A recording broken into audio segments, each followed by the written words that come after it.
चलिए lens maker formula, आज का जो टॉपिक है वो लेंस मेकर फार्मूला है। उसका डेरिवेशन आप लोगों के लिए इंपॉर्टेंट है, कैसे किया जाता है उसको दिखाते हैं। सबसे पहले आप लेंस को बना लो, ठीक है, लेंस बन गया। सेकेंड स्टेप, इसका ड्राइंग में बहुत स्टूडेंट को दिक्कत होता है, फिर प्रिंसिपल एक्सिस को कर लो, ठीक है। ये सरफेस का नाम x, इस पॉइंट का नाम P1 और इसका नाम y रख दो। इस सेकेंड सरफेस है ये P2 रखो और ये y। फर्स्ट सरफेस का काम करेंगे। मान लो आपका ऑब्जेक्ट इधर है, क्लियर है, ये रेरर मीडियम है एयर में, ये ग्लास का मीडियम है μ2, फिर ये रेरर मीडियम है। फिगर कैसे बनाना है, ऑब्जेक्ट से ले जाकर के स्ट्राइक कर दो, जिस पॉइंट पर स्ट्राइक हुआ है उसको A मान लो। सेकेंड स्टेप आपको क्या करना है, इस पॉइंट से एक नॉर्मल खींचना है। अब इसका नॉर्मल किधर होगा, सेंटर ऑफ कार्वेचर से पास होता है, तो इसका सेंटर ऑफ कार्वेचर तो इधर ही कहीं होगा।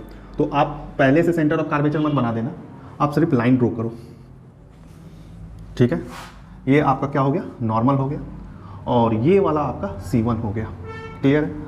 अब ये क्या हो रहा है, रेफ्रैक्शन होगा रेरर से डेंसर, रेरर से डेंसर। तो नियम क्या है, टूवर्ड्स द नॉर्मल, ठीक है, टूवर्ड्स द नॉर्मल। तो अगर ये नहीं रहता तो ऐसे जाता, ठीक है, इस तरह से जाता। तो इसको बैंड करना होगा और बैंड करके इसका इमेज यहाँ पर बनेगा।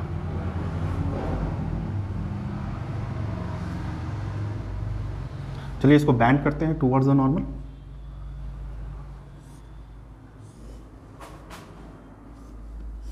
सपोज कर लो यहाँ पर आपका इमेज बना, पहला इमेज बना, पहला इमेज बना, ठीक है, ये I1 बना।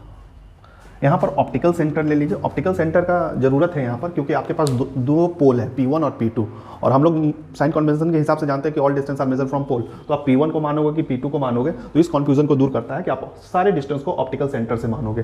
तो ऑप्टिकल सेंटर से यहाँ का डिस्टेंस -u हो जाएगा। ये इमेज बना रहा है, ये तुम्हारा V1 प्लस में हो जाएगा, ये radius of curvature plus R1 हो जाएगा, ठीक है। यहाँ तक का डिस्टेंस हो गया। अच्छा, इसके बाद यहाँ का फॉर्मूला अब लिख लो। यहाँ रेफ्रैक्शन हमने करवाया है, लेंस मेकर की तरह मत देखो, यहाँ पर हमने रेफ्रैक्शन करवाया है। रेफ्रैक्शन करवाया, कैसे करवाया है, रेरर टू डेंसर। इसका हमने फॉर्मूला दिया था रेफ्रैक्टिंग। इसको अगर ध्यान से देखोगे ना तो ये तो इसका हम लोग डेरिवेशन ऑलरेडी कर चुके हैं। तो ये रेरर से डेंसर की तरफ गया है, तो इसका क्या होगा फॉर्मूला बाबू।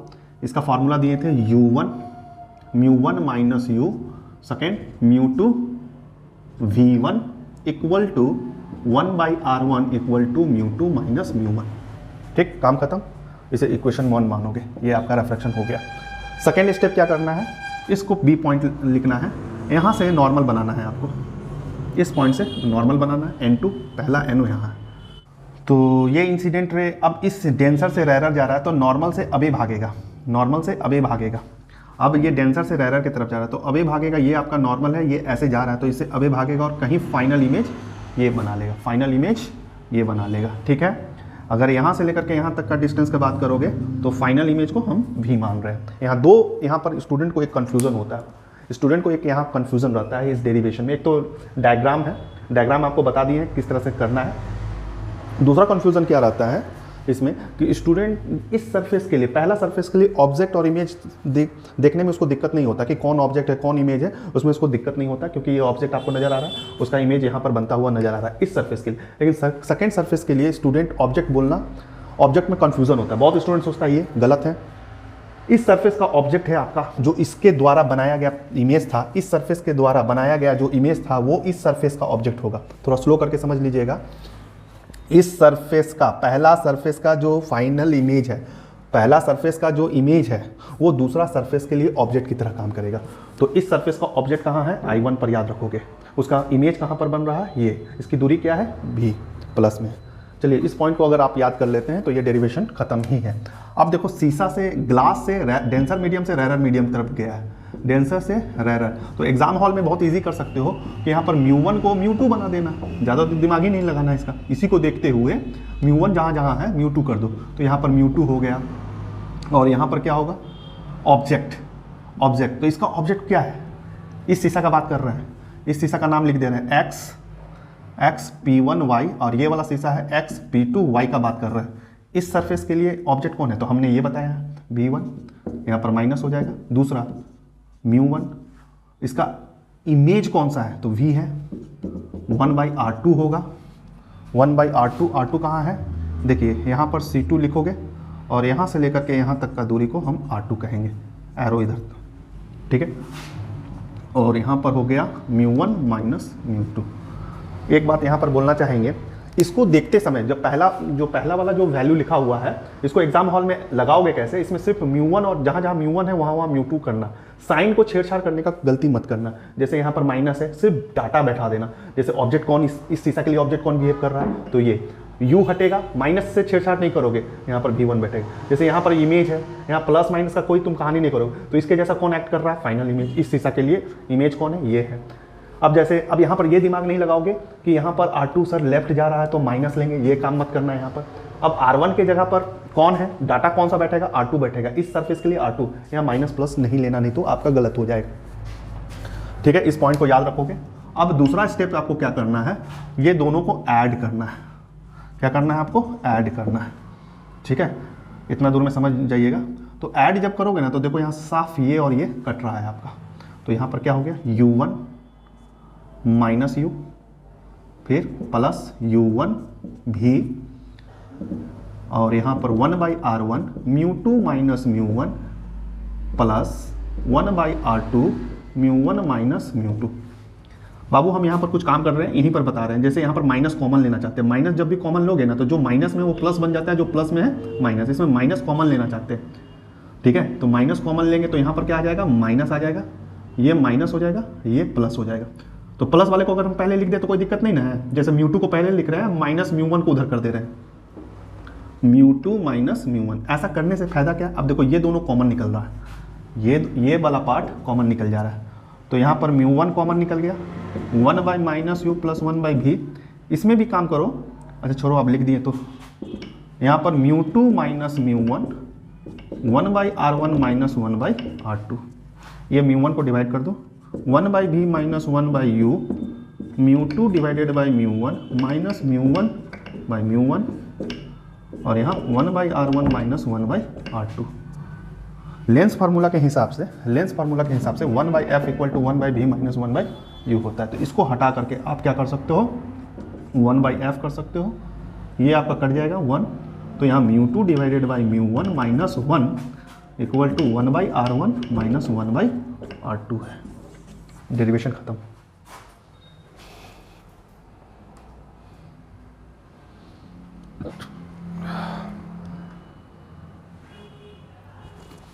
ठीक है, इस चीज को हम फ्रेश करके यहां लिख देते हैं, इस चीज को फ्रेश करके हम यहां पर लिख देते हैं। लेंस मेकर फॉर्मूला आपको आ चुका है, 1/f μ2 divided by μ1 1/r1 minus 1/r2, ठीक है। ये फार्मूला आपका हो गया। अब इसको कितना छोटा कर सकते हो फार्मूला को, तो जैसे μ1 ऐसे भी लिखा जा सकता है 1/, ऐसे तो μ1 देखो यहाँ पर मीडियम, यहाँ पर μ1 क्या है, एयर है, तो 1 होगा, तो इसको आप ऐसे डायरेक्ट μ2 माइनस 1 भी लिख सकते हो, या ऐसे कर लो μ12 माइनस 1 1/r1 माइनस 1/r2, ठीक है। बहुत सारे स्टूडेंट को यहाँ पर जब न्यूमेरिकल्स मिलता है ना तो इसको सॉल्व करने में दिक्कत होता है, कैसे μ1 बैठाएं μ2 बैठाएं, तो μ2 और μ1 का कन्फ्यूजन कैसे दूर करोगे।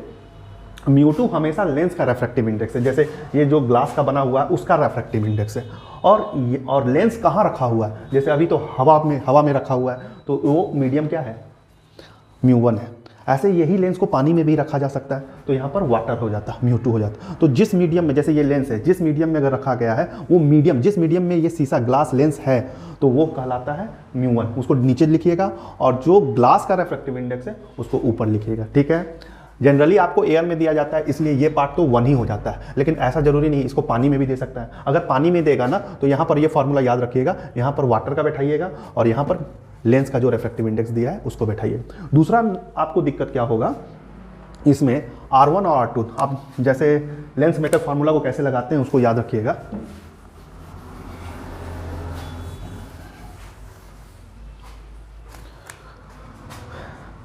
देखिए दो तरह का लेंस होता है, एक कॉन्वेक्स लेंस होता है, एक कॉनकेव लेंस होता है।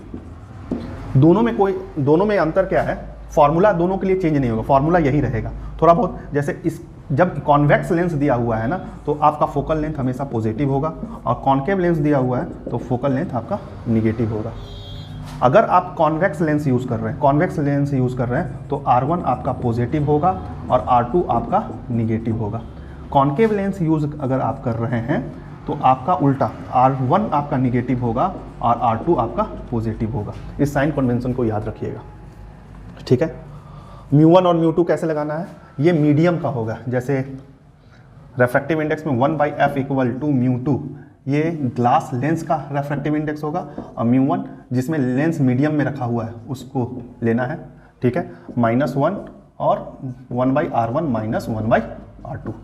दूसरा चीज़, इसको विथ प्रॉपर साइन कन्वेंशन के साथ यूज़ कीजिएगा। अगर न्यूमेरिकल्स मिलता है विथ प्रॉपर साइन कॉन्वेंशन के साथ यूज़ कीजिएगा। साइन कॉन्वेंशन में गलती करिए, पूरा न्यूमेरिकल्स आपका गलत हो जाएगा। कुछ साइन कॉन्वेंशन में हम आपको हेल्प कर दिए हैं, जैसे कॉन्वेक्स लेंस है तो फोकल लेंथ पॉजिटिव लीजिएगा, R1 को पॉजिटिव लीजिएगा, R2 को निगेटिव लीजिएगा। दूसरा चीज़, और एक चीज़ पॉइंट बतलाना चाहते हैं, जैसे मान लो अगर हम यहाँ पर जो लेंस है इसको भी आप समझ ही लो,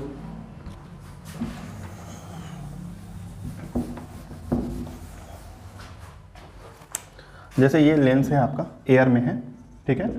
तो इसका फोकल लेंथ जो भी है आपका, और इसी लेंस को फिर अगर पानी में रख देते हो, क्या में रख देते हो, पानी में रख देते हो, तो कोई अगर आपसे पूछे पानी में रख दिए तो फोकल लेंथ चेंज हो जाएगा। फोकल लेंथ पहले का f1 है तो वाटर में डालने से चेंज होगा, हाँ चेंज हो जाएगा, ये चेंज हो जाएगा।